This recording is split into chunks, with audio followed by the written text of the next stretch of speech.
I haven't paid my rent in 3 months. I got food in the fridge though. My car is downstairs and I can get back and forth to work, but I haven't paid rent in 3 months. I'm not saying this to flex at all. I'm not, but what else am I supposed to do? Like, I can't afford it because bills keep coming out. Rent is already high. Like, I need to eat. Okay. I need to do what I need to do to take care of myself. So I'm not paying it. And you know, these jobs don't care nothing about your personal life. Like, all they care about is you showing up on time, doing your 8, 10, 12 hours, however long you have to work. And then that's it. And then you do it all again the next day. Like, I'm burnt out. I'm tired. Like, I'm not about to be working 6 other jobs just to be able to pay my rent. Call me crazy if you want, but I'm still here. So we're going to have to see what happens in the next 30 days. I can relate to what this guy is going through, not being able to pay rent.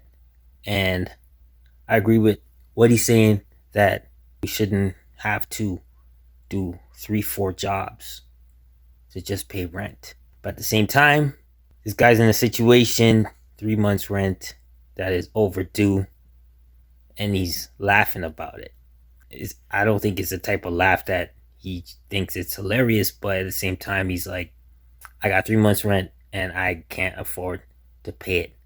This, if I'm assuming he's single, right? If this is what situation he's in, he has an opportunity to get out of this situation. Obviously, it's at a point where it's extremely bad. You got to do something about it. But sitting there and waiting to see what happens is not the best solution. There are 3 possible options that he can do. So one is he could go against his word and try to get another job just so he can afford to pay rent. You have a wife and kids and you have other dependents. This is something that you try to do, especially if you're healthy and you're able and you got the time to do it, is you do try to find that other job to try to make a pay, to try to pay rent. Even if you don't have enough for rent, like the full amount, you try to make partial payments or something. The worst thing to do, and I've been there, is to let it pile up to the point where it's just like, I don't know what to do. For example, it's like, I have my son's going through high school right now, and I tell him about assignments, right? You know what? You got to do them one time. Otherwise, when it piles up, you feel overwhelmed to the point where you don't know what to do. And then you're in major catch up mode.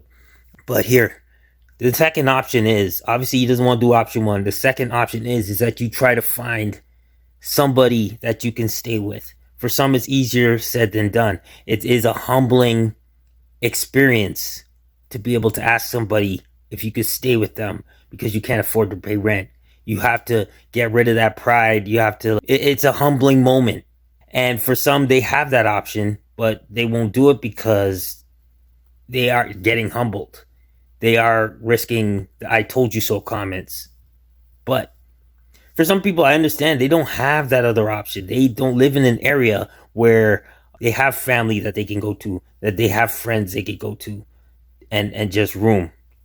But in certain situations, if you're 3 months behind, especially him as a single person, he seems to have the option may seem a little bit easier.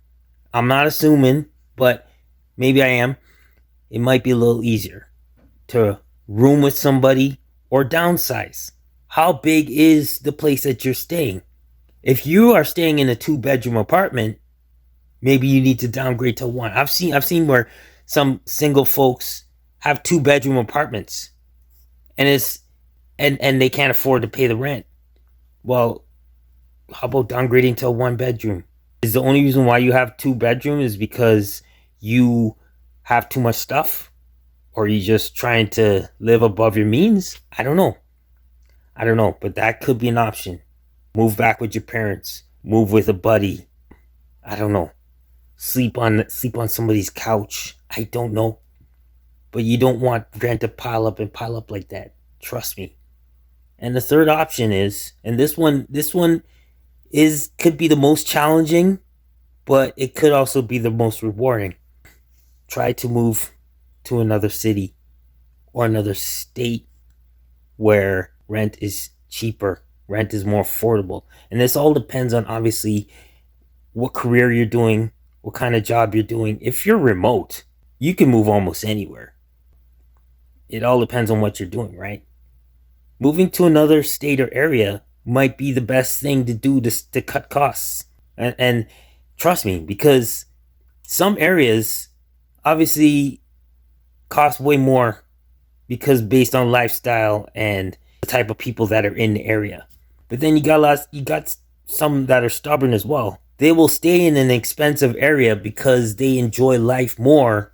They're willing to be broke to live in a high cost of living area because they just enjoy it more.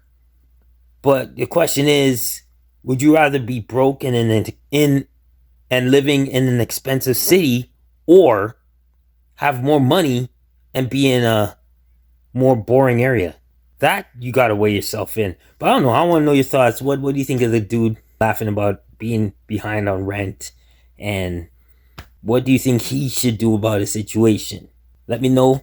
Share and subscribe to Born with Purpose. If you didn't know, I'm the host of the channel, D.A. Bourne. And until the next video, I am out. God bless. Peace.